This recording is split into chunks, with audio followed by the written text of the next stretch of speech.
Magandang gabi po mga kapatid. Good evening. Palakpakan po natin ang Panginoon. Let's give the Lord a clap of praise. Hallelujah. Amen. As always, pakibati ang katabi ng 2 thumbs up. You are always charito. Amen. Palakas na clap offering para sa Panginoon. Amen. Thank you, Jesus. This is our first chapel service para po sa second sem. The beginning of Module 5, also the beginning of second semester ng Emmanuel Ministry Institute. Thank you so much for coming. Sa aming mga visitors, thank you for coming also and being part of this service tonight. Tonight, we are going to talk about advancing God's kingdom. Advancing God's kingdom. We will be answering 2 questions tonight. First, what is God's kingdom? Then, how can we advance God's kingdom?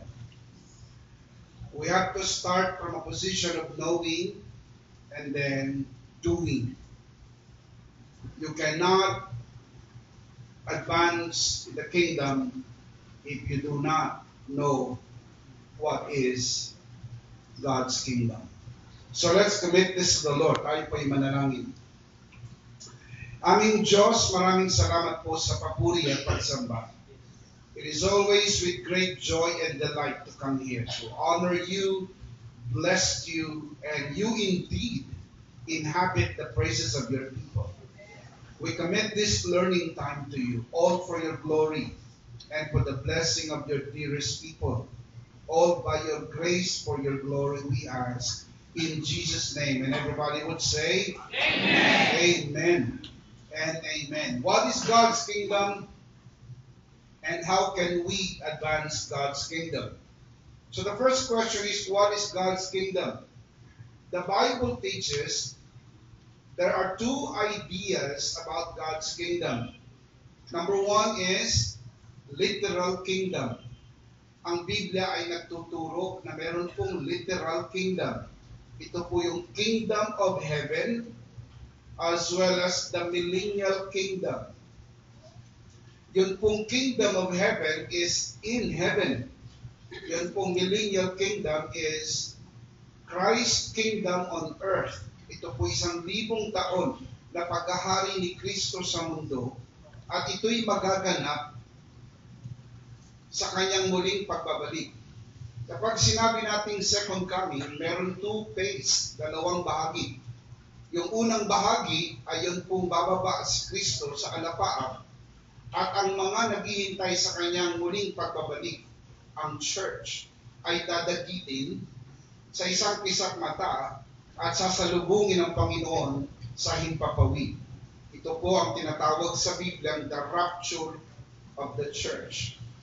Ang rapture po ay hindi individual, kagaya ng pangkaraniwang naririnig nating turo ng bawat isa ay maging handa individually sapagkat baka maiwan ka sa rapture at yung lang mga nakahanda ang mara-rapture. Brothers and sisters, you have to read your scripture. Ang rapture po ay collectively, the body of Christ will be raptured. Kung ikaw ay tunay na tumanggap sa ating Panginoong Kristo, you are part of the universal church of Jesus Christ. Hindi po local churches ang ating tinutukoy, kundi yun pong universal, mystical body of Christ, na kung saan ang sino mang tumanggap kay Kristo ay binautismohan ng Espiritu sa katawan ni Kristo. 1 Corinthians 12:13. Those who are baptized by one Spirit into the body of Christ. Kaya, pag na-rapture na po ang church, ang mundo ay papasok sa 7 taong kapighatian. At pagkatapos ng 7 taong kapighatian, bababa po si Kristo upang ganapin ang pinakamalaking digmaan na magaganap sa kasaysayan ng mundo at ito'y tinatawag na the Battle of Armageddon. At the end of that battle, Christ will establish His kingdom on earth. This is known as the millennial kingdom. Si Satanas ay ikukulong ng 1,000 taon sa bottomless pit. At ang mag-ahari sa mundo ay si Kristo bilang hari ng mga hari at Panginoon ng mga Panginoon. Ang mag-ahari kasama ni Kristo ay ang mga believers na na-rapture, na bababang kasama ni Kristo. Sila po, tayo po, ay mga supernatural people, glorified body, ang mag-ahari sa mundo, at ang paghaharian po ay ang mga natural people. Sino po ito mga natural people? Ito po yung mga natirang buhay at hindi po natataka ng 666 at sila po ay hindi namatay sa panahon ng Battle of Armageddon. Ito po yung mga kumampi sa Israel. Nakapayagan po ng Diyos pumasok sa Millennial Kingdom bilang gantimpala ng kanilang kabaitan sa Israel. Hindi pa po ligtas ang mga tao na ito. Wala silang access sa heaven. Sila po ay nandito lang sa mundo, pero wala si Satanas dahil nakakulong. Kaya magkakaroon po ng kapayapaan sa buong mundo sapagkat ang mag-ahari ay ang prinsipe ng kapayapaan. Palakpakan natin ang Panginoon. It's going to be peace on earth. At ang mga magiging tagapamuno, ang mga presidente, ang mga senador, congressman, at barangay captain at pati tanod ay ang mga Kristiyano na na-rapture. Pastor, ano magiging position ko doon? Well, depende po sa inyong paglilingkod sa mundo. Tandaan po natin, mga kapatid, na ang pagpasok sa langit ay regalo. Pero ang posisyon sa langit ay reward based on your service on the Lord Jesus Christ on the earth. Kaya ako po, inihimo ko kayo na hindi po tayo dapat makontento na tayo ligtas na. Maging masigasig tayo sa paglilingkod sa Panginoon sapagkat tapat ang Diyos, gagantimpalaan ang lahat ng pagsisikap, pagpapagal at paglilingkod. Amen? Now, I don't have enough time tonight to fully develop that, but I am just throwing that out to you tonight sapagkat meron tinuturo ang Bible na literal kingdom. Yun pong kingdom of heaven and millennial kingdom. Parehas po yan literal. Talagang merong literal kingdom na tinuturo ang Bible. The other one is spiritual kingdom. Ito po yung kingdom na paghahari ng Panginoong Jesucristo sa kanyang iglesia sa mundong ito at paghahari naman ni Kristo sa individual na mga Kristiyano. Let me show you the scripture. Luke chapter 17 verse 20 to 21. Once, having been asked by the Pharisees when the kingdom of God would come, Jesus replied, look up here, the kingdom of God does not come with your careful observation. Meaning it's not what you see. So hindi literal. Look at verse 21. Nor will people say, here it is, or there it is. Because the kingdom of God is within you. So where's the kingdom of God? Inside you. So if it is inside you, it's not a literal kingdom, it is a spiritual kingdom. Because the moment you got born again, your spirit got born again, it becomes the habitation of God. That is where the throne of God inside you, the presence of God inside you. Maliwanag po ang teaching ng Bible that the Holy Trinity, the Father, the Son, and the Holy Spirit live in the inside of you. I want to say that again. The truth is the Holy Trinity, the Father, the Son, and the Holy Spirit live in the inside of you.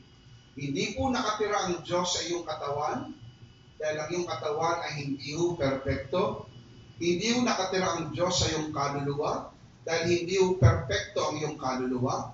Ang Diyos na perfecto ay hindi pwedeng tumira sa katawan na hindi perfecto, sa kaluluwang hindi perfecto, ang Diyos ay nakatira sa iyong born-again spirit, sapagkat yung born-again spirit mo ang parte ng iyong pagkatao na binanal. Sabi po ng Ephesians 4:24, put on the new self, the born-again spirit, created to be like God in true righteousness and holiness. Your born-again spirit is holy and righteous like God. Ang hindi po ako ang nagsabi nun. Yun po ay mababasa nyo sa banal na kasulatan. Ephesians chapter 4 verse 24. Put on the new self, created to be like God. So the new self is like God. In what sense? In true righteousness and holiness. So that is the spiritual kingdom that God lives in the inside of you. John 14:23. Jesus replied, if anyone loves me, he will obey my teaching. My Father will love him, and we, referring to the Father in Jesus, and we will come to him and make our home with him. Sa King James, we will make a abode, a place of dwelling in him. Brothers and sisters, klaro sa banal na kasulatan na hindi pwedeng tirhan ng Diyos ang iyong katawan dahil hindi perfect ang iyong katawan. Hindi pwedeng tirhan ng Diyos ang iyong kaluluwa dahil hindi perfect ang iyong kaluluwa. Ang iyong isip, damdamin at kalooban. Pero ang espiritu mo ay maaring maging tirahan ng Diyos sapagkat the moment you got born again, ang spirit mo ay ginawa ng banal magpakailan, kailan pa man. Your spirit is made perfect forever and it becomes the habitation of God. Anong tawag po sa dakong kung saan matatagpuan ang Ark of the Covenant in the Old Testament? Holy of Holies. Sa tabernakulo ay meron pong tatlong parte. The outer court, the inner court, and the innermost court. Tayo'y tabernakulo, tatlong parte rin. Body, soul, and spirit. Yung outer court, yun yung body. Yung inner court, yun po yung soul. Yung innermost court or Holy of Holies, yun po yung spirit mo. Sa Old Covenant, ang presence ni God ay matatagpuan hindi sa labas. Hindi rin po sa holy place. Sa Holy of Holies. Kasi ang lugar na yon ay itinuring na sagrado at banal. Walang pwedeng pumasok doon except high priest once a year. It is the most holy place. Brothers and sisters, ang ating spirit nung mag-born again, yun po yung naging Holy of Holies at yun po yung naging tabernakulo kung saan matatagpuan ang pananahan at paghahari ng Diyos sa ating buhay. Now, kapag nabago ang iyong kaisipan, ang paghaharing ito ay mahayag sa iyong kaluluwa, patungo sa iyong katawan, nang sa gayon mapansin ng buong mundo na si Kristo nga ay naghahari sa buhay mo. Na maaaring wala pang nakikita ang mga tao sapagkat hindi pa totoong nabago ang isip mo, kaya ang paghahari niyan ay nasa loob ng iyong espiritu. Na makikita niyo po sa 1 Corinthians 6:19. 1 Corinthians 6:19. Do you not know that your body is a temple of the Holy Spirit? Exactly. Tama po yun. Temple. Kita mo ka, body ang tinutukoy. Tama po yung nababasa ninyo. Kaya lang, you need to realize also that even in the temple, meron 3 parts. Right? The body is a temple as a whole. Exactly. But it refers to the outer court, the inner court, and also the innermost court. Do you not know that your body is a temple of the Holy Spirit? Who is? So where is the Holy Spirit? Inside. Inside the body. Not on your body. But on your body, outside. On. In. Meaning it is a preposition of location. It tells you where. In. On is outside. On is on the top. On is outside. In is inside. In. The Holy Spirit is not on your body. The Holy Spirit is inside your body. And the inside of your body is your spirit. So that is where the Holy Spirit comes in. And then look at the verse whom you have received from God. You are not of your own. So where is the Holy Spirit? Inside. Not outside, not on your body, but inside your born-again spirit. So, how can we advance the kingdom of God? Paano natin ma-advance ang kingdom of God? Of course, hindi natin pwedeng i-advance ang kingdom of God kung di natin naiintindihan.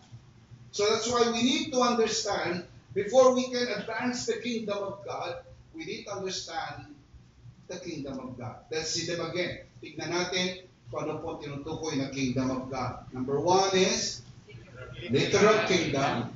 Number 2 is spiritual kingdom. Nakita niyo po ba mga kapatid?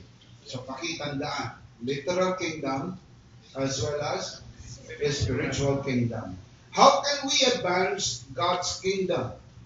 We are referring to the spiritual kingdom, not the literal kingdom. We cannot advance the literal kingdom of God. We just cannot. Una, the kingdom of God literally is in heaven. We are on earth. We cannot advance the kingdom of God literally. Secondly, the millennial kingdom is yet to happen. Hindi pa ho yan kasalukuyang nangyayari. Wala pa pong millennial kingdom sa panahon ngayon. So it's out of the topic. Heaven is beyond our reach. So ang tinutukoy po na kingdom that we will advance is the spiritual reign of God. God is reigning inside us. But we want to see the reign of God on the earth.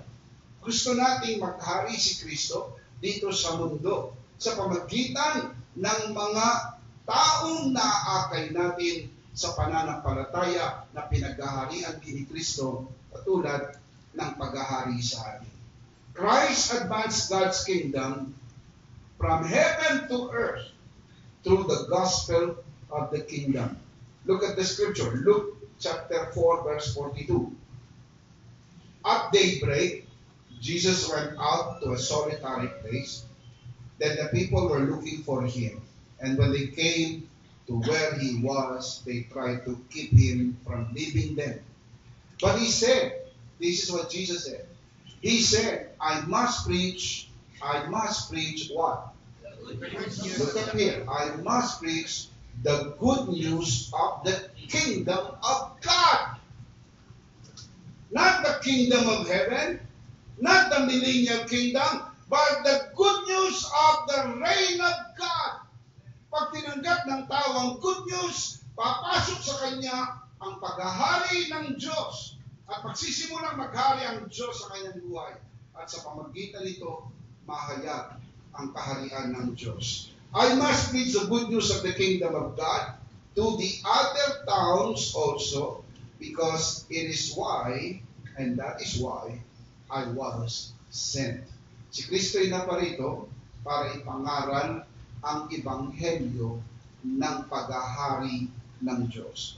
Ganyan din po ang sinabi ni Apostle Paul, na siya po ay nagbabahagi ng ebanghelyo at hindi nagiging hadlang ang sirkumstansya ng kanyang buhay. Maging sa loob ng kulungan sa dako ng Roma, ay hindi naging balakid ang rehas o maging ang tanikala upang sa pamagitan ng kanyang sirkumstansya ay huwag siyang makapangaral. Manapa, ito ay naging opportunity na yung hindi naabot ng gospel ay naabot sa pamagitan ng mga tagpo ng kanyang buhay. Brothers and sisters, iba-iba po ang kalagayan natin sa buhay. Meron po mga ina ng tahanan, ama ng tahanan.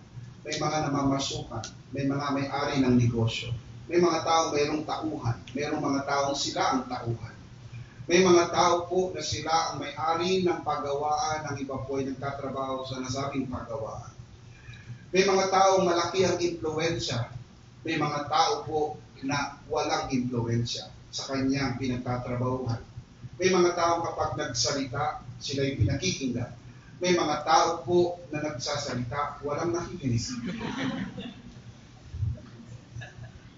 Mga kapatid, kung ikaw ay mayroong degree of influence, may tauhan ka, at meron kang influence sa pamilya ninyo, pansin niyo, may mga membro ng pamilya at angkat.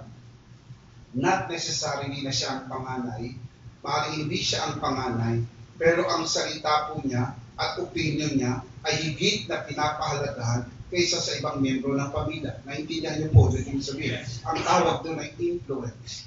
Gamitin niyo po ito sapagkat sayang, hindi lahat ng tao ay mayroong influence. Ang description po ni John Maxwell, it is leadership because leadership is influence. Maaaring you don't have the position, but if you can influence people, you are leading people, leading them to the knowledge of our Lord Jesus Christ, leading them to know the Lord Jesus Christ. Kaya huwag yung sayangin po yung pagkakataon na yan, lalo na kung kayo po ay may-ari ng pabrika o may-ari po ng opisina o meron kayong mga transactions na kayo po ay nagkakaroon ng opportunity, get that opportunity sapagkat yan po ay opportunity to advance the kingdom. Now look at this. Philippians chapter 1 verse 12 up to verse 13. Now I want you to know, brothers, that what has happened to me has really served to advance the gospel.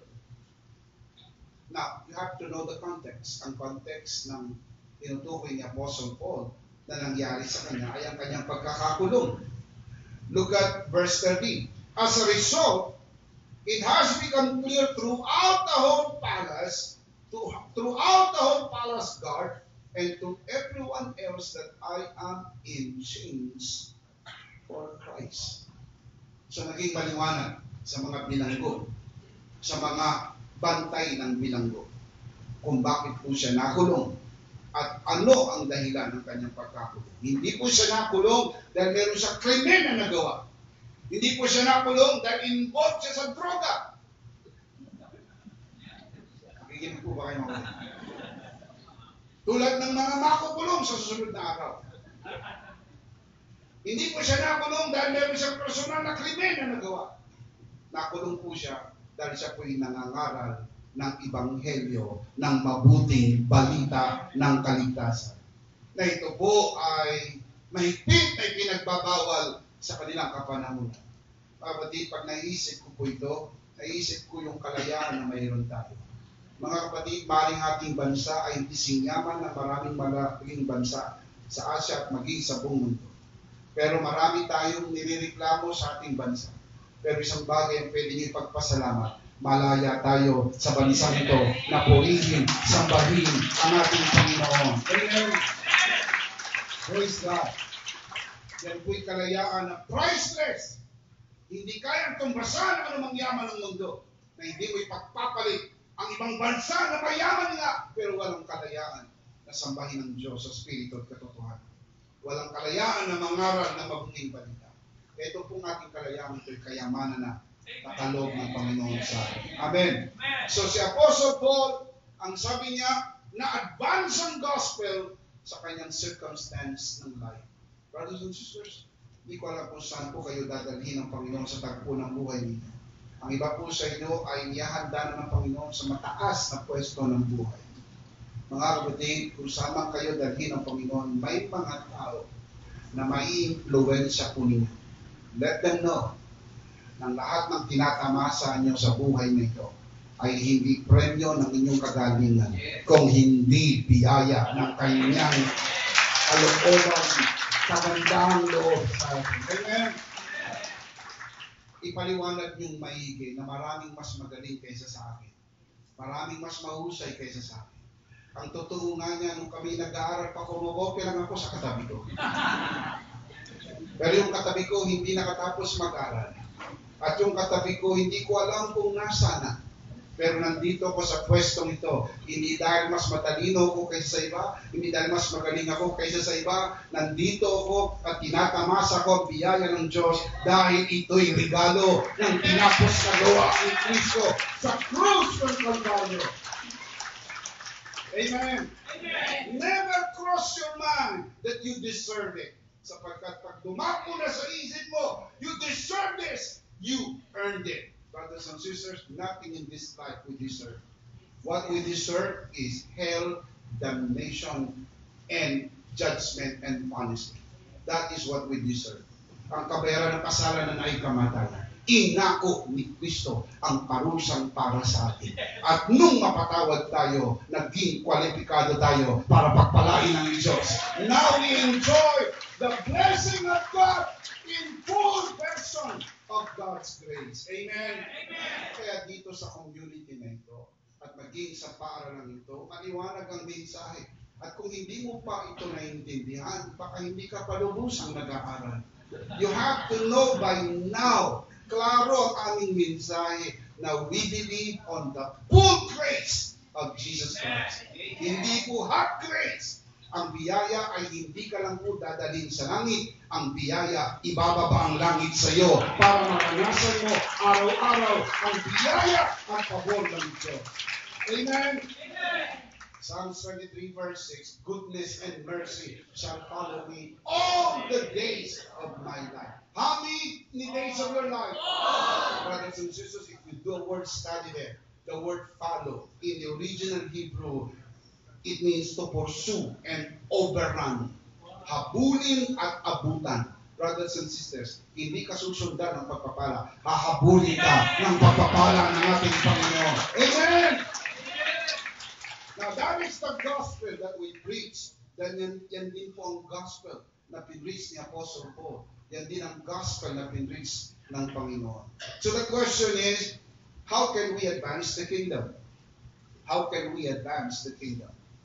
The answer is, we can advance God's kingdom through the gospel.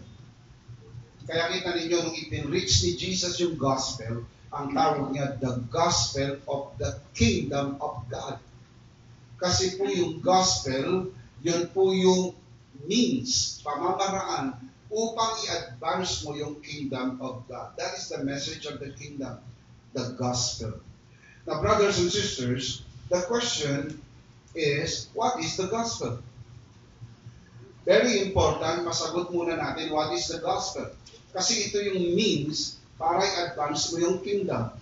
We are advancing the kingdom, God's kingdom. Spiritual or literal? Spiritual kingdom. We are advancing the spiritual kingdom. And how can we do it? We can only do it by and through the gospel. So it is incumbent upon us tonight to know what is the gospel. Because I believe that passion cannot spring from ignorance. You cannot be passionate on what you do not know. You just cannot be passionate on what you do not know. Brothers and sisters, kung nakakita kayo ng mga taong passionate sa mga bagay-bagay ng mundo, they know a lot on that particular thing. May mga bata na very passionate sa NBA. Hindi nga nila alam kung anong sagot sa assignment nila. Pero alam nila yung pangalan ng mga players. Alam nila yung mga pangalan ng NBA team. Alam nila yung statistics. Pero tanungin mo, nagawa mo na ba yung assignment mo sa science? Sabi ng anak mo, sayang. Hindi ko nagawa. Pero doon sa basketball, very passionate. May mga tao very passionate sa mga bagay-bagay ng mundo. And one thing you can find out, kapag passionate siya sa isang bagay, that person knows a lot of things on that particular thing. That is why you cannot start from a vacuum. Passion cannot spring from ignorance. So before we can be passionate, sharing the gospel of the kingdom, we must first know what is the gospel. The word gospel, so the question is, what is the gospel? The word gospel comes from the Greek word euangelion. That is the Greek word, euangelion. That's how they pronounce it. The spelling is E-U-A-G-G-E-L-I-O-N. But they pronounce it as euangelion. Ang ibig sabihin po ng euangelion is good news. Nothing more, nothing less. Wala siyang ibang meaning. Yun lang ang meaning ng gospel. Good news. Tagalog, mabuting balita. Mabuting balita. Ano po ang mabuting balita sa taong makasalanan? Tawaran. Ano po ang mabuting balita sa taong may sakit? Kagalingan. Anong mabuting balita sa taong naghihirap? Kaginhawaan sa buhay. Ang mabuting balita, mga kapatid, ay gospel. Ang gospel ay euangelion, good news. Pag sinabi niyo pong good news, ito po ay nahahati sa dalawang malaking parte. Two major parts. Number one is the person of Christ. And number two, the redemptive work of Christ. Hindi pwedeng hindi mo alam ito. Dahil pag hindi mo ito alam, hindi mo alam ang gospel. Nakikig-gospel ka lang, pero hindi mo alam kung anong gospel. Kapag tinanong ka, anong gospel? Abay, malay ko. Ano nga ba ang gospel? So pag sinabi niyang gospel, good news. Good news about the person of Christ and good news about the work of Christ, we call it redemptive work. Pag sinabi mong person of Christ, ito po ay may dalawang malaking parte rin. Yung tinatawag pong the divinity of Christ at yung tinatawag na the humanity of Christ. Isa po sa napakaliwanag na turo ng Biblia, ang Diyos ay nagkatawang tao. Si Kristo po ay Diyos. Sabi po ng John 1:1, in the beginning was the Word, and the Word was with God, and the Word was God. Sabi ng John 1:14, and the Word became flesh. So yun po yung pagkakatawang tao. Ang tawag po dyan sa theology, the incarnation of God. Ang Diyos ay nagkatawang tao.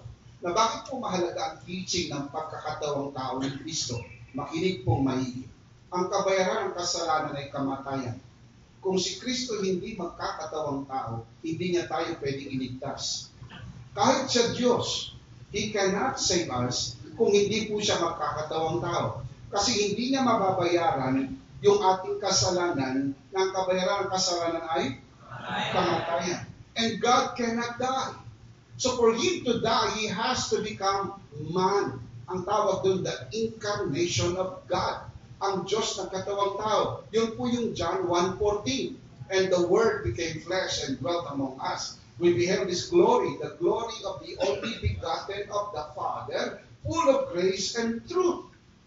Beside, maliwanag po sa 1 Timothy 3:16, napakaliwanag nito. Maliwanag pa ito sa sikat ng araw. Ang sabi ng 1 Timothy 3:16, dakila ang hiwaga ng kabanalan, ang Diyos ay nagkatawang tao.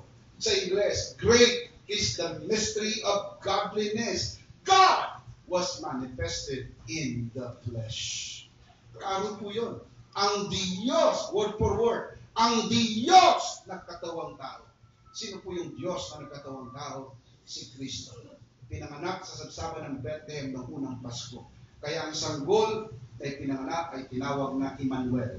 God is with us. At dahil po siya ay nagkatawang tao, handa na po siya para mamatay. Pero kung siya'y tao lang at hindi Diyos, hindi niya rin tayo maililigtas. Katulad ng turo ng ibang religion sa panahon natin, may mga nagtuturong si Kristo ay Diyos lang at hindi nagkatawang tao at hindi naging tao kahit kailan. On the other hand, meron din naman nagtuturo na si Kristo ay tao lang at hindi naging Diyos kahit kailan. Brothers and sisters, kung siya po ay Diyos at hindi naging tao, hindi niya tayo maililigtas because He cannot die. Kung siya naman ay tao lang at hindi Diyos, He cannot also save us because His death has no infinite value to save us all. Kasi ang kanyang kamatayan ay magiging pangkaraniwang kamatayan lang tulad ng pangkaraniwang tao. So for Him to be a perfect Savior, He has to be divine and He has to be human. He has to be human to die, but He has to be divine at the same time so that His death will carry an infinite value to save us all. Kaya ang kanyang kamatayan ay sapat para iligtas ang buong mundo sa lahat ng kanilang kasalanan. Amen? Dahil kung siya'y tao lang at hindi Diyos, 1:1 lang yun. Tao tayo, tao siya, 1:1. Pero dahil siya'y divine ang kanyang value ay infinite. Kaya lahat ng taong nabuhay noong unang panahon at lahat ng taong mabubuhay pa sa darating na panahon, sagot ng dugo ni Kristo na nabayubay sa krus ng Kalbaryo, ang kanyang dugo ang katawan at sa kanyang tinigis na dugo ay mayroong kapatawaran. Tulad ng sinasabi ng Hebrews 9:22, kung walang pagkabubo ng dugo, walang kapatawaran. Ang mabuting balita, nabubo na ang dugo, kaya meron ng kapatawaran sa ating Panginoon. Good news! Amen! Palakpakan natin ang Panginoon. Good news. The gospel, divine and human. Pagdating naman po sa redemptive work, meron pong 5 na napakahalagang katotohanan that you need to understand. Look up here, and this is very important. We call it the redemptive work of Christ. Number 1 is, He is dead. Ang kanyang kamatayan. Mahalaga po ang kanyang kamatayan. Ang kabayaran ng kasalanan ay kamatayan. Kung hindi po siya mamamatay, tayong mamamatay. Dalawa lang po ang pagpipilian dyan. Ikaw o siya. Kung siya namatay, hindi ka na mamamatay. Kung hindi po siya namatay, ikaw ang mamamatay. Pero hindi po pwedeng namatay na siya, mamamatay ka pa rin. Ang tawag yan, double death. Dalawang namatay na siya, namatay ka pa. Kaya ang kabuluhan ng kanyang kamatayan. Parang hindi sapat yung kanyang kamatayan, kaya kailangan mong mamatay. So, ang kanyang kamatayan, ang kanyang pagkalibing, ang kanyang muling pagkabuhay, ang kanyang pag-akyat sa langit, at ang kanyang muling pagbabalik. Parte ng gospel ang second coming. Maliwanag po yan. His death, His burial, His resurrection, His ascension, and His second coming. Ang mabuting balita ito, babalikan tayo ng Panginoon at isasama niya tayo sa kanyang kaharian. Amen! Siya'y nagkahari sa loob natin, tayo kanyang kukunin at dadalhin niya tayo sa kanyang kaharian. Literal kingdom. Sabi ni Jesus sa John 14:1-3, let not your heart be troubled. Believe in God, believe also in me. In my Father's house are many mansions. I will go and prepare a place for you. And if I go and prepare a place for you, I will come again and receive you unto myself. For where I am, there you may be also. Kaya huwag kang mabagata, huwag kang masiraan ng loob, huwag kang masiraan ng bai. Kahit anong pinagdadaanan mo sa buhay, hindi na magtatagal. Muling babalik ang ating Panginoon. Kukunin na tayo at napapasa Panginoon magpakailan tulad naman. Amen. Brothers and sisters, ang mga nagaganap sa mundo ay pagsasaayos na ng mga bagay na magaganap sa hinaharap. Mga kapatid, hindi lang sa Pilipinas nagulat tayo sa pagkapanalo ni Duterte. Ang buong mundo ay nagulat sa pagkapanalo ng bagong presidente ng Amerika. Now, this is historic and this is prophetic.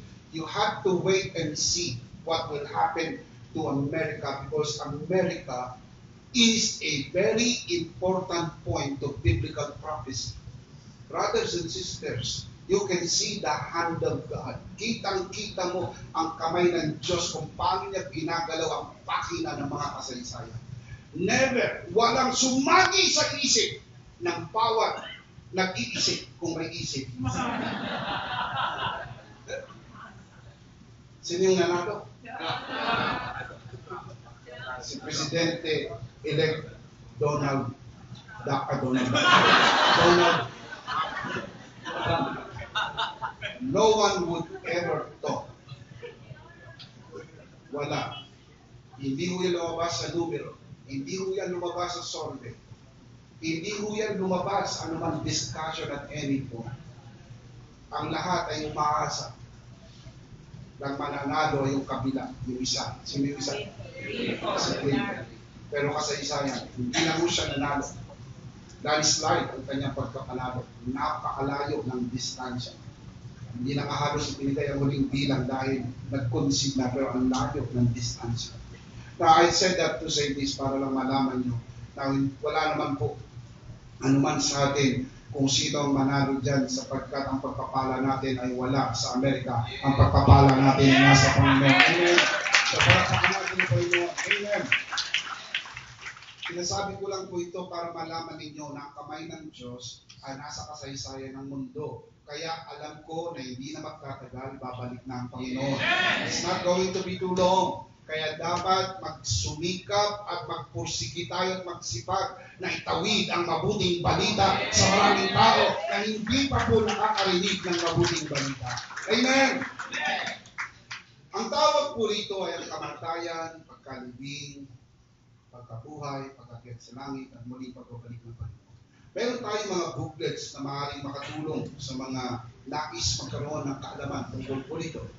Meron po tayong Christ Death, God's Idea. Meron po tayong Infallible Proofs of His Resurrection. At meron din po tayong Resurrection Freedom. Ito pong Infallible Proofs, ito po yung theological discussion. Ito po yung application. Pag naintindihan mo na siya'y muling nabuhay, then you will know the application in you that you are now set free and you are free forever. Say amen. Now, in short, by way of summary, ang tawag ni Apostle Paul dito, the gospel is Christ and His redemptive work. Simple. Si Kristo at ang kanyang ginawa, yun ang summary ng gospel. Kaya pag mali ang turo tungkol kay Kristo, mali ang gospel. Pag mali ang turo tungkol sa ginawa ni Kristo sa krus ng Kalbaryo, mali ang gospel. For the gospel to be true, for the gospel to be perfectly true, it has to be perfectly true in the teaching about Christ and in the teaching about the redemptive work of Christ. Pakinggan niyo ang sabi ni Apostle Paul sa Acts 20:24. Ito'y parte ng pamamaalam ni Apostol Pablo sa mga taga-Efeso.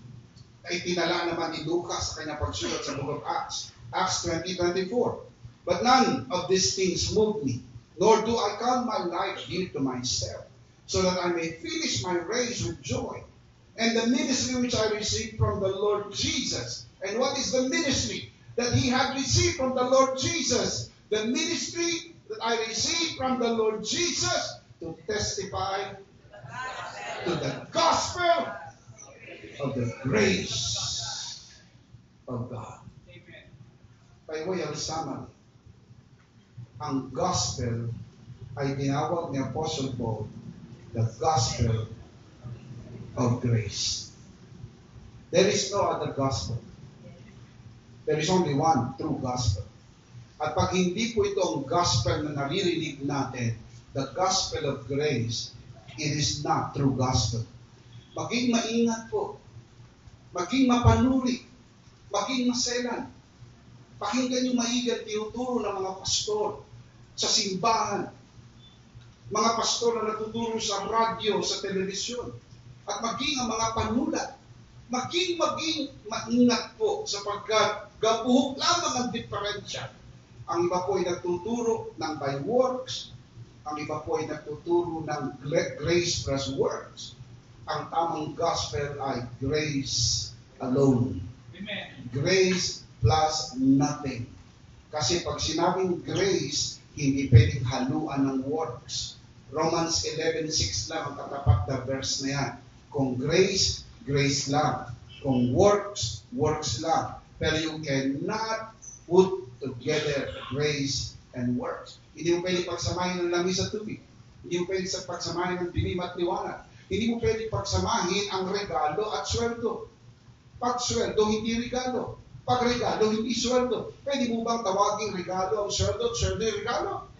Hindi po. Pwede bang sabihin na magtrabaho ka sa pabrika ko at tapos bibigyan kita ng regalo? Pwede po ba yun? Hindi. Dahil kung nagtrabaho ako sa pabrika mo, hindi regalo ang matatanggap ko, kundi sweldo. Pero kung hindi mo ko trabahador, pero binigyan mo ko, ang tawag sa natanggap ko, regalo. Brothers and sisters, kung nagtrabaho tayo at binigyan tayo ng kaligtasan, ang natanggap natin ay premyo ng ating pagsisikap. Pero sa kabila ng hindi natin magawa, wala tayong magawa dahil hindi natin kayang gawin, tayo po ay niligtas ng Panginoon. Ang tawag dyan, regalo ng kaligtasan, bigay sa atin ng ating Panginoon. Amen! So the question is, how can we advance the kingdom through the gospel? So let me give you two application. Ito po yung life application na. Paano natin ito i-apply sa ating buhay. Ready? Number one, share the gospel of grace boldly. Dapat bawat isa mag-share ng gospel ng boldly, hindi nahihiya. Na hindi po walang hiya, hindi nahihiya. Iba po yung walang hiya sa hindi nahihiya. Ibig sabihin, hindi ka dapat nahihiya. Alam nyo mga kapatid, kailangan maging bold ang mga Christian. Alam nyo, kaya hindi nila nare-receive ang gospel sapagkat maraming mga Christian ang hindi bold sa kanilang pag-share ng gospel of grace. Sabi ng Apostle Paul, Romans 1:16, for I am not ashamed of the gospel. Of course, he was referring to the gospel of grace. Dahil si Apostle Paul din ang nagsabi doon sa binasa natin sa Acts 20:24, yun po yung gospel of grace. For I am not ashamed of the gospel, for it is the power of God. Look at this. The power of God, referring to the gospel, the power of God for the salvation of everyone who believes. First for the Jew, then for the Gentiles. Brothers and sisters, kailangan paniwalaan ng gospel. Paano lang paniniwalaan kung di nila narinig? Paano lang maririnig kung walang mag-share? Kailangan mag-share. Hindi ka makakapasok sa pabrika ninyo. Hindi kami makakapasok sa opisina ninyo. Hindi kami makakapasok sa paaralan ninyo. Kaya ikaw ay nasa paaralan, ikaw mag-share. Sa mga kamag-anak nyo, hindi ko ma-reach out lahat. Pero kayo po ma-reach out nyo ang kamag-anak ninyo. You have to be bold. Kailangan hindi po tayo natatakot, hindi tayo nahihiya, and beside, walang dapat ikahiya. Dapat nga ay proud tayo sa gospel of grace sapagkat ito'y biyaya ng ating Panginoon. Amen? Sabi ng iba, ay tungkulin niya ng mga pastor. Kaya nga kami kumuha ng pastor. Yung pastor namin ang gagawa niya, kaya nga sinusweldohan ng aming church. Kaya yung church namin nagsusweldo ng full-time pastor para yung pastor ang siyang gagawa ng pangangaral ng mabuting balita. Kaya nga yung trabaho niya, brothers and sisters, yun po ay counterproductive. Pag ganyan ang filosofiya ng isang local church, counterproductive. Ang trabaho ng pastor, mga kapatid, ay equiper. Kaya po ang kanyang trabaho ay pastor-teacher. Kaya ang pastor ay dapat may panahong mag-aral dahil siya po'y nagtuturo. Dapat ang pastor ay may panahong maghasa ng kanyang skill dahil maghahasa siya ng skill ng iba. Kaya pag pumunta siya sa kanyang church, dapat hinahasa niya ang skill at tinuturuan niya mga kapatiran. At ang mga kapatiran ay nire-release niya sa loob ng isang linggo, pupunta sa kanilang mga gawa ng buhay, and then they will begin to share the gospel boldly. Kung hindi ito gagawin ng pastor, hindi makakahayo ang mga miyembro. At ang mga miyembro, mga kapatid, ay babalik sila pa rin. Linggo-linggo, walang bago. Sila. Paglipas ng panahon, sila pa rin. Paglipas ng panahon, sila pa rin. At hindi sila nadadagdagan, kundi nababawasan dahil iba lumilipat na at ang marami namamatay na. So walang nadadagdag, kundi nauubos. Kaya magtataka siya, bakit umunti tayo? Mga kapatid, walang shortcut. Ang tanging paraan lang para lumago ang iglesia lokal ay humayo hindi lang ang pastor, humayo ang lahat ng miyembro at ibahagi ang mabuting balita ng kaligtasan sa lahat. Amen. Hindi kinakailangan maging pastor. Hindi kinakailangan maging theologian. Hindi kinakailangan graduate ng Bible school. Just your plain experience. Just tell everybody what Christ has done in you. And you can share the gospel of grace. Sabihin mo lang, amazing grace, how sweet the sound. It saved a wretch like me. I once was blind, but now I can see. I once was lost, but now I'm found. Pag yan ang kwento mo, may kwenta ka at ang kwenta mo ay magdadala ng kwento sa maraming tao at maraming makakakilala sa Panginoon. Amen? Ang babaeng Samaritana na nagkaroon ng encounter kay Jesus sa John chapter 4 ay hindi ho tapos ng Bible school. Hindi ho nagsanay at nag-seminar. Yung iba bago i-release, takot na seminar. Hindi pa nga ka ready para i-release. Kailan ako i-release? Kailan ako pwede mag-share? Hindi pa pwede. Wala ka pang anointing. Hindi ka pa pwede. Mga kapatid, kailan ka i-release? Hindi ka pa pwede i-release. Wala pang go signal si Bishop. Mga kapatid, ang tao nakakilala sa Panginoon, hindi kailangan ng go signal. Nag-uumapaw sa kanyang kasiyahan. Nag-uumapaw sa kanyang katuwaan. Kung sa kwento sa mundo, ang ginawa sa kanya ni Kristo. Amen. Kaya mapapalitaan na lang ni Bishop, may mga bago. Sino nagdala sa mga bago na ito? Yung isang miyembro na hindi kilala. Pero dahil siya iniligtas ng Panginoon, lumabas at nagkwento at marami rin na nakakilala sa ating Panginoon. Share the gospel. Amen. Amen. Merong taga Valenzuela na nagkwento sa amin na tumanggap siya sa Panginoon at nakita niya ang gospel. Ang sabi niya, meron akong kinainan na karinderya sa Caloocan na may booklet na ito. Na pinakita niya yung booklet. Sabi niya, nagulat siya dahil yung booklet na binasa niya, nandito pala. Taga-Valenzuela siya, sa Caloocan niya pa nabasa yung booklet.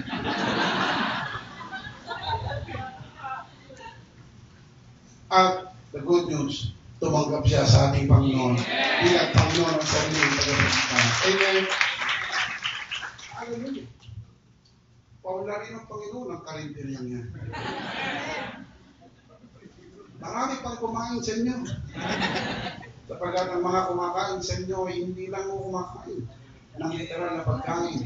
Nakakabasa rin ng mabuting balita ng kaligtasan ng ating Panginoon. Amen. Amen. Now, I tell you, huwag mahiya, huwag matakot. Ito sabi ni Apostle Paul, 2 Corinthians 5, verse 17. Therefore, if anyone is in Christ, he is a new creation. The old has gone and the new has come. The only problem with this verse is this. May mga bumabasa ng verse na ito, tumitigil sa verse 17. At sabi nila, this is my favorite verse. Favorite nila ang verse 17. Only to realize, hello, meron niyang verse 18, verse 19, 20, and 21. Huwag mong putulin dahil hindi ko yan hiwalay sa verse 18. Now, tignan niyo po kung ano nangyari sa verse 17. Again, therefore, if everyone is in Christ, what happened? He is a new creation. What happened to the old? Gone. What happened to the new? Gone. Verse 18. All this is from God. All. Ano yung tinutukoy na all this is from God? Yung verse 17. Let's go back to verse 17. Ang tinutukoy sa verse 17 ay yung new creation. You become a new creation. So become a new creation, verse 18, all this is from God. So yung maging new creation ka ay hindi gawa ng tao, gawa yan ng Diyos. All this is from God. Look at the next line. Kama, who reconciled us to Himself through Christ and gave us the ministry of reconciliation. Now listen, verse 17, new creation. Verse 18, new vocation. Nagkaroon ka na ng bagong gawain. Ano yung bagong mong gawain? The ministry of reconciliation. The ministry of reconciliation. Kasi sabi nila, wala akong ministry. Automatic. The moment you become a new creation, you have received the new vocation, and that is the ministry of reconciliation. Ano po itong ministry of reconciliation? Ipinaliwanag sa verse 19.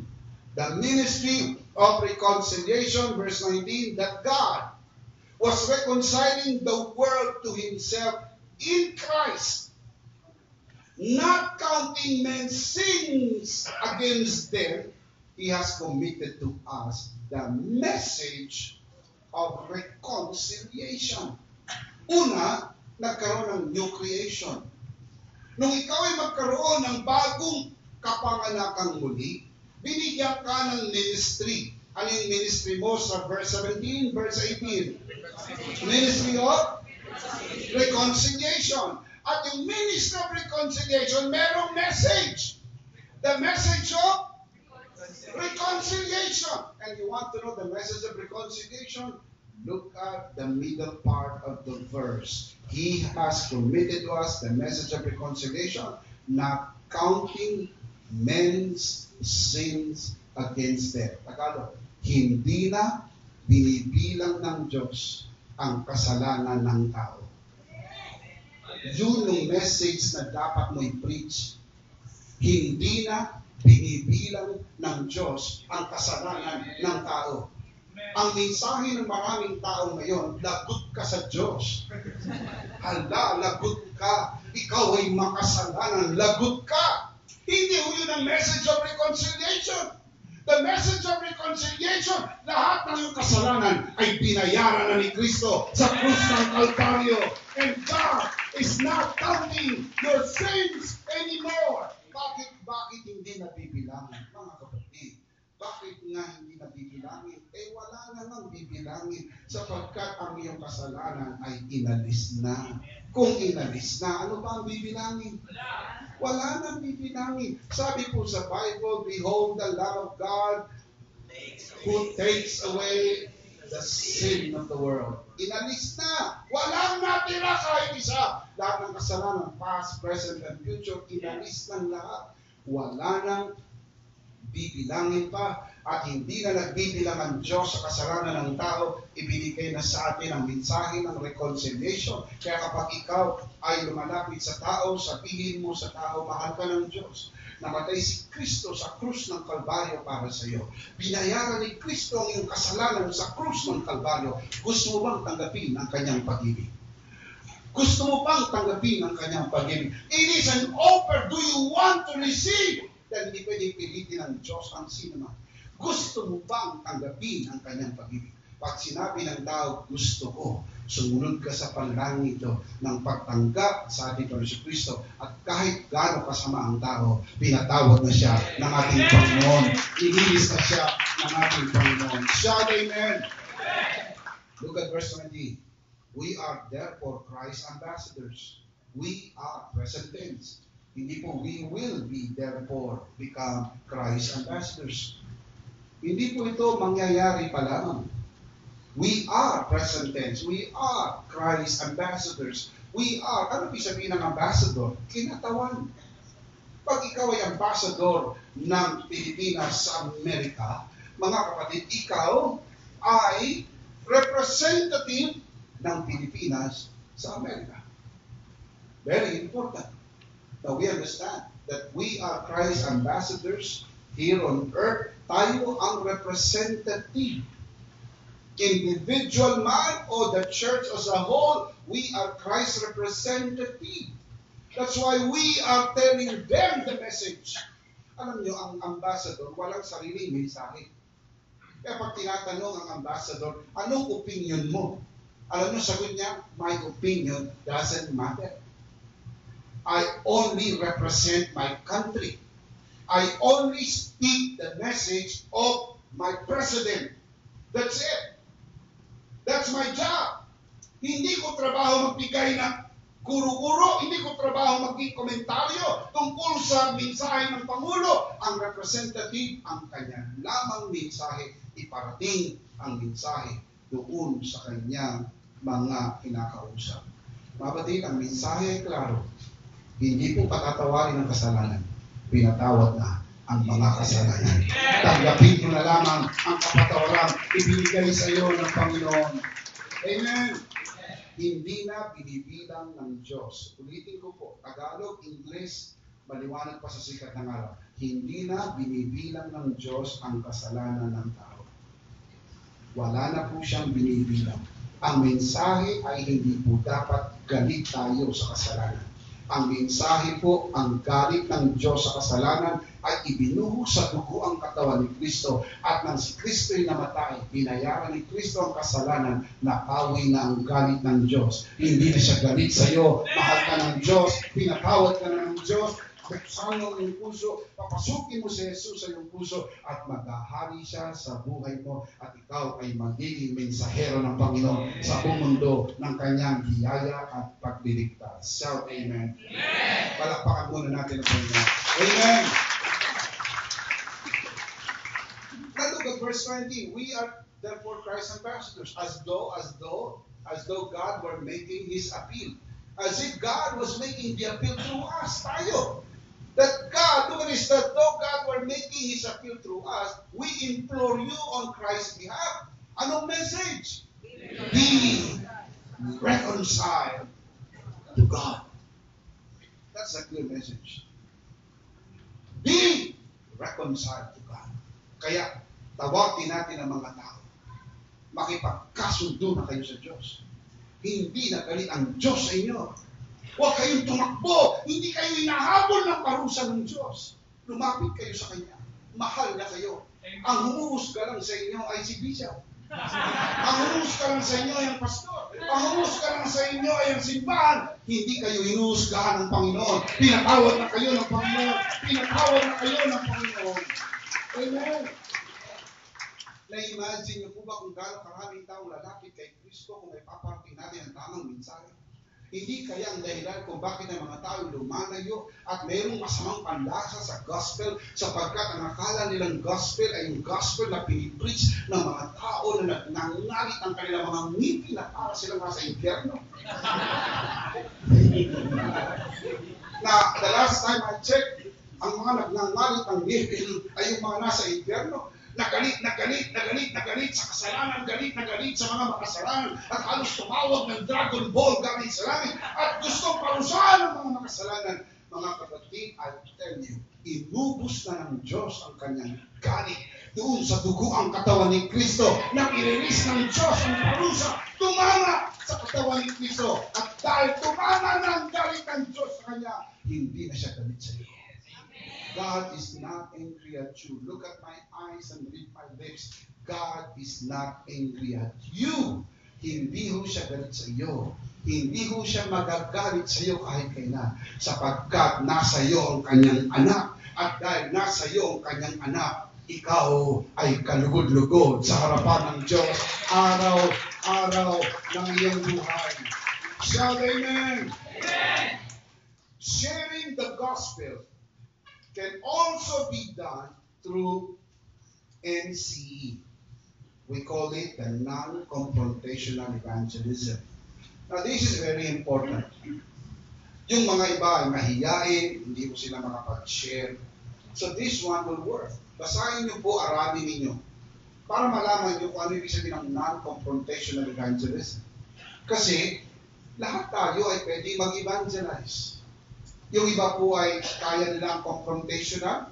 Ang iba po, mga kapatid, ay hindi nila kaya yung confrontational. So you do the non-confrontational evangelism. But you can. Everybody can evangelize. Ang heart and soul ng non-confrontational evangelism ay ang theology ng kaligtasan ay hindi nakasalalay sa galing ng tao magpaliwanag. Kasi maraming mga tao nagsasabi, kung yung pastor namin na magpapaliwanag yan, siguradong tatanggap yan. Sigurado. Patayin na tumatanggap eh. Sigurado. I'm telling you, ang tawag dyan, overrated. Overrated.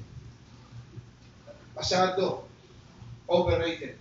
Wala ko sa pastor ang kakayang mag-convert ng isang tao. Kahit sinong magpaliwanag. Kahit sinong magpaliwanag.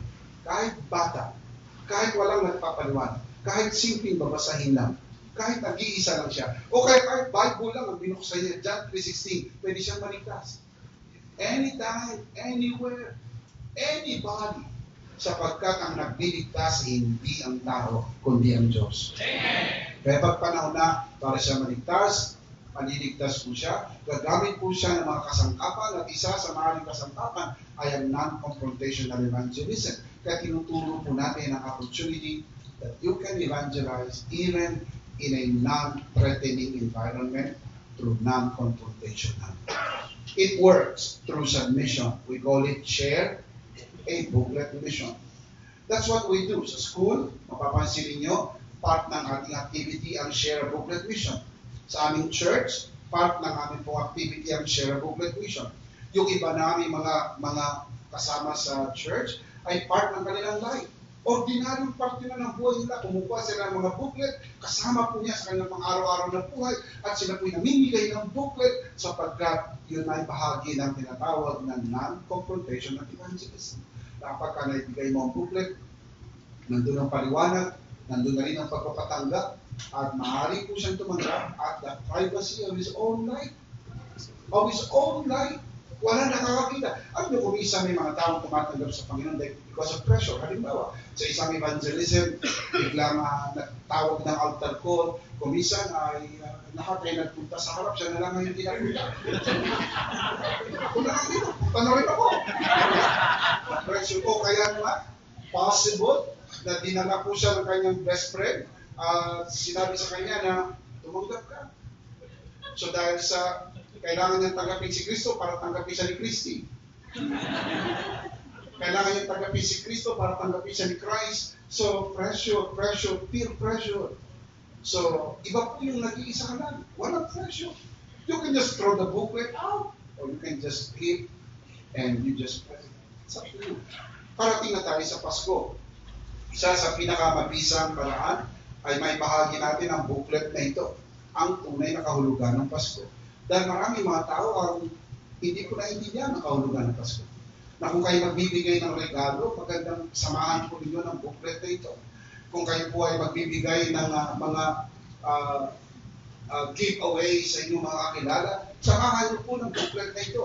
Kasi dito pinaliwanag ang tunay na kahulugan ng Pasko at may pagpapatanggap pagka sa huling bahagi ng pahina ay tatanggap siya sa ating Panginoon. And guess what? Hindi babalik ang salita ng Diyos na walang kabuluhan. Maaaring makatanggap siya sa Panginoon and you are part of it. Only eternity will reveal. Kaya magugulat ka sa langit. Maraming taong lalapit sa iyo at sabi, ikaw yung nagbigay sa akin ng booklet, tumanggap ako. Ikaw yung nagabot sa akin ng booklet, tumanggap ako. Ang mga booklets na ito ay umabot na po sa maraming parte ng Pilipinas, sa ibang bansa at sa maraming parte ng mundo. Why? Sapagkat may mga tao na naniniwala sa Share a Booklet Mission. Now, it will cost you amount, but it costs the life of God to pay everything for us. Kaya hindi po tayo dapat nangihinayan sa mahal maging bahagi nito. We believe hindi babalik ang salita ng Diyos ng walang kabuluhan. Amen? Palakpakan muna natin ang Panginoon. Praise God. Hallelujah. Number one, you have to share the gospel of grace boldly. Number two, support the gospel of grace sacrificially. Kailangan po ay may halong sakripisyo. Sapagkat si Kristo ay nagsakripisyo para sa atin. Ang Diyos ay nagsakripisyo para sa atin. Ano naman itong sakripisyo na pwede natin gawin? Maliit lang ito upang ibang tao naman ay makarinig ng mabuting balita. Tatatandaan ko po ang sabi ni Nehemiah sa panahon ng kasaganaan sa kanyang mga kababayan, sa Nehemiah chapter 8, verse 10. Ang sabi niya, eat the fat and drink the sweet. See, yun po yung panahon ng kasaganaan. Eat the fat and drink the sweet. Send portion to those who have nothing prepared. Brothers and sisters, hindi lang po ma-enjoy natin ang pagpapala. Sa gitna na na-enjoy natin ang kasaganaan, sabi po ni Nehemiah, sabi ng Diyos kay Nehemiah, sabi ni Nehemiah sa kanyang mga kababayan, send some to those who have nothing. Mga kapatid, may mga hindi pa nakarinig ng gospel. Natatamasan natin ang kasaganaan, pero magpadala tayo upang iba'y makarating sa pagkakilala sa ating Panginoon. Amen? 2 Timothy chapter 1 verse 11. And of this gospel, I was appointed a herald, an apostle, and a teacher. This is why I am suffering as I am. So sa kanyang pangangaral at pagtuturo, sabi niya, that is why I am suffering as I am. Verse 12, yet I am not ashamed, because I know whom I have believed, and I am convinced that He is able to guard what I have entrusted to Him for that day. Hindi po siya nahihiya. Alam niyang may suffering. Alam niyo mga kapatid, if you do an extra giving, alam niyo na minsan nararamdaman ninyo. Pero huwag po kayong manghinayang. Sapagkat kami po ay lubos-lubos na nagpapasalamat na natatawid natin ang gospel sa malayong lugar, sa pamagitan ng radyo, sa pamagitan po ng mga sakripisyo na ginagawa ng ilan sa ating mga kapatiran at marami sa ating mga kapatiran. So the question is, are we ready to give sacrificially to support the gospel of grace? Ang mga simbahan sa mga paglikom ay hindi po dapat lahat ay napupunta lang sa maintenance, pambayad sa kuryente, pagbayad sa mga gawain sa loob. Kaya kasi kung puro maintenance, ang tawag sa church nyo yung maintenance ministry. At hindi na po yan church ministry. You just maintain. There should be some conquering ministry. Ilang kaluluwang naabot. Ilan ang nabigyan ng Biblia. Ilan ang nabigyan ng mga babasahin. Ilan ang nasimulang Bible study. Tuwing linggo may baguhan pa. Ilan ang nakakilala sa Panginoon. Ilan ang ating mga report na pray to receive Christ. Doon sa mga pray to receive Christ, ilan ang bumabalik. Ilan ang napapollow up natin. Then you will begin to see the result. Upang ang mga kapatiran, kapag sila'y nagbibigay, alam nila kung saan pupunta ang kanilang ibinibigay. Hindi na po napupunta, suporta doon lang po sa mga gawain sa loob, kundi hanggang sa labas. Sapagkat ang pinakamahalaga sa lahat ay ang kaluluwa na nakakakilala sa ating Panginoon. Priceless! Priceless! Sabi sa Bible, makamta naman ang taong buong mundo. Kung mapahamak ang kanyang kaluluwa, lugi siya. Ang kaluluwa ng isang tao ay higit kaysa sa kayamanan ng buong mundo. Kaya kapag may mga kaluluwang nakakakilala sa Panginoon sa pamagitan ng inyong church, sa pamagitan ng inyong ministry, that is worth supporting. Pero kung ang simbahan ay walang nakakakilala sa Lord, hindi na dadagdagan, kundi lalo pa kayong nawawalan. Santilis mo, start sharing the gospel outside. Wala pong papasok sa loob. Kailangan natin lumabas at humayo upang sa ating paghayo ay may bahagi natin ng gospel sa suportang ibinibigay ng ating mga kapatiran. Pakinggan niyo po ang tagpo na ito. Philippians chapter 4 verse 15. Moreover, as you Philippians know, that in the early days of your acquaintance with the gospel, referring to the gospel of grace, when I set out from Macedonia, not one church shared with me in the matter of giving and receiving, except you only. Tinukoy ng Apostle Paul na mga taga-Pilipos lang ang tumulong sa kanya. Now look at verse 16. For even when I was in Thessalonica, you sent me aid again and again. Not one time, but again and again. When I was in need, not that I am looking for a gift, but I am looking for what may be credited to your account. You see, pag nagbibigay ka, yung account na binibigay mo, pumupunta sa iyo. Nakita niyo yung hiwaga? Pag nag-release ka ng giving, yung credit sa account mo pumapasok. Hindi ba pagka ikaw ay nag-deposit sa account ng isang tao, ang pera lumalabas sa account mo, pumapasok sa account niya. Pero dito sa pagbibigay, yung account mo lumalabas sa iyo, pero sa iyo rin pumapasok. Look at the verse. But I am looking for what may be credited to your account. Look at the banking system of God. Sa banking system ni God, pag nag-release ka ng pera para sa gawain ng Panginoon, babalik sa account mo. Can you say amen? Hallelujah!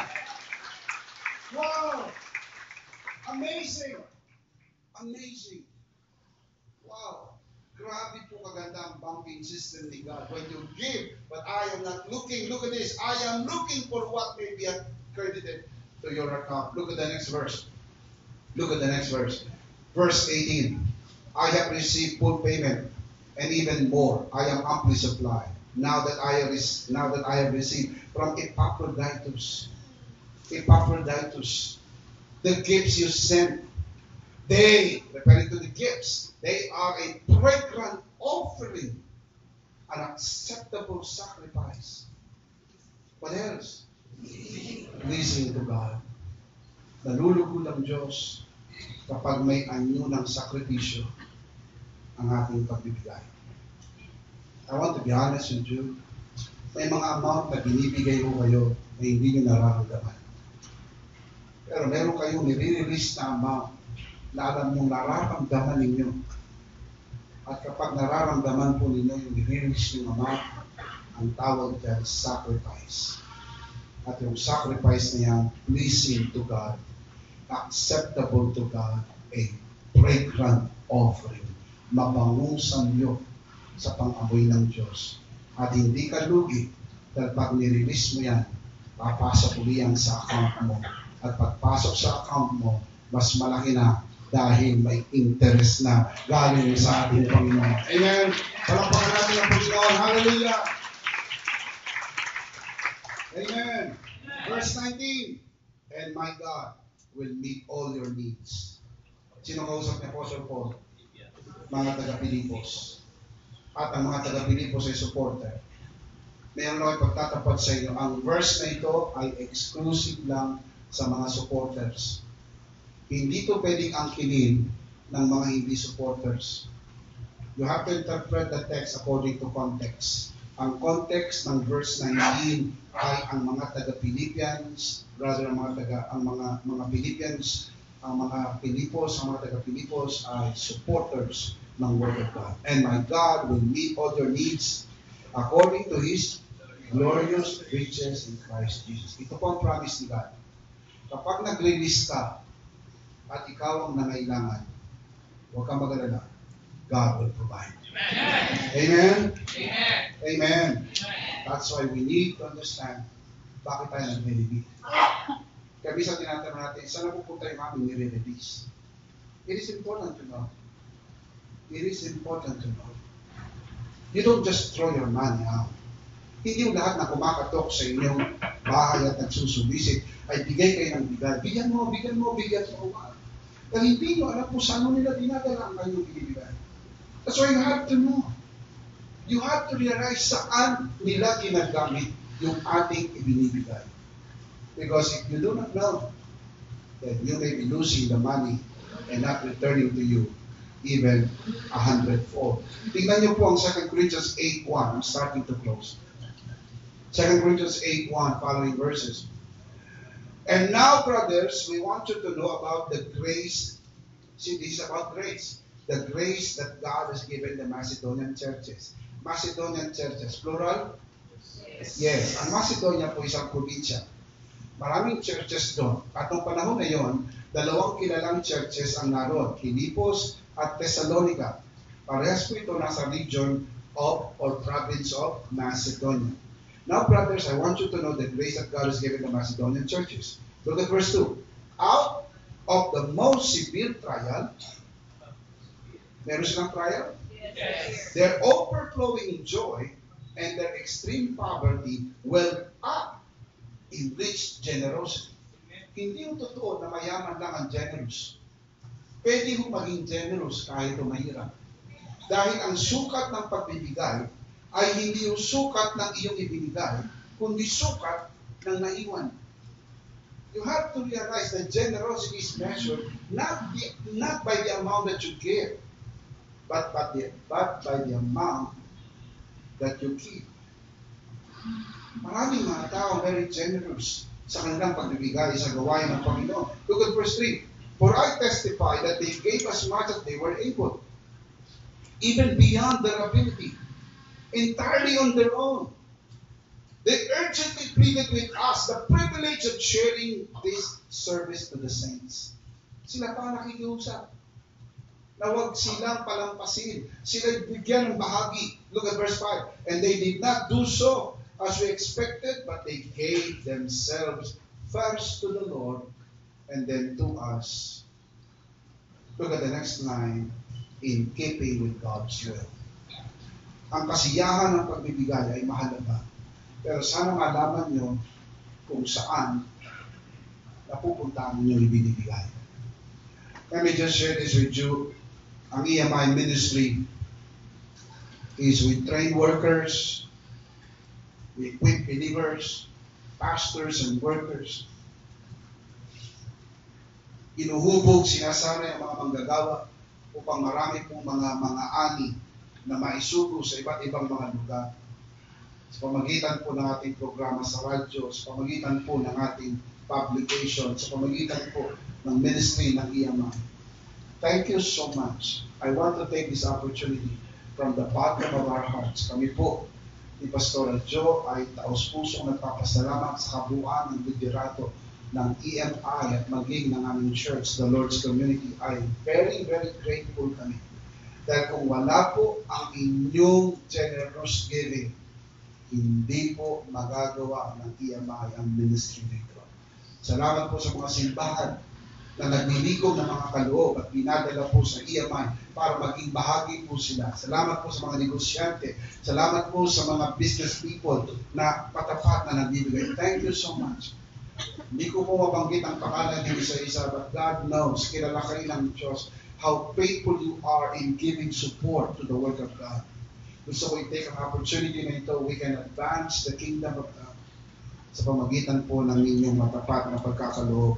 And thank you so much. Palakpakan natin ang Panginoon sa buhay ko. Thank you. Thank you very much. Come on, give Him praise. Give Him praise. Hallelujah. Salamat po. Now let's see them again. How can we advance the kingdom of God? How can we advance God's kingdom? Number one, let's read it out loud. Number one, share the gospel of grace boldly. And number two, support the gospel of grace sacrificially. Unless we share and support the gospel of grace, we cannot advance God's kingdom, God's rule, and God's reign in the hearts of men. So the big idea tonight is share and support the gospel of grace. Share and support. Some of you are very good in sharing. Some of you are very good in supporting. But many of you are very good in doing both. Sharing and supporting the gospel of grace. Let's pray. Salamat po, Panginoon, sa hamon mo sa amin na ang gospel of grace ay ma-share po namin boldly at masuportahan namin ito sa sakripisyo. Panginoon, nalalaman mo ang kalagayan ng bawat isa.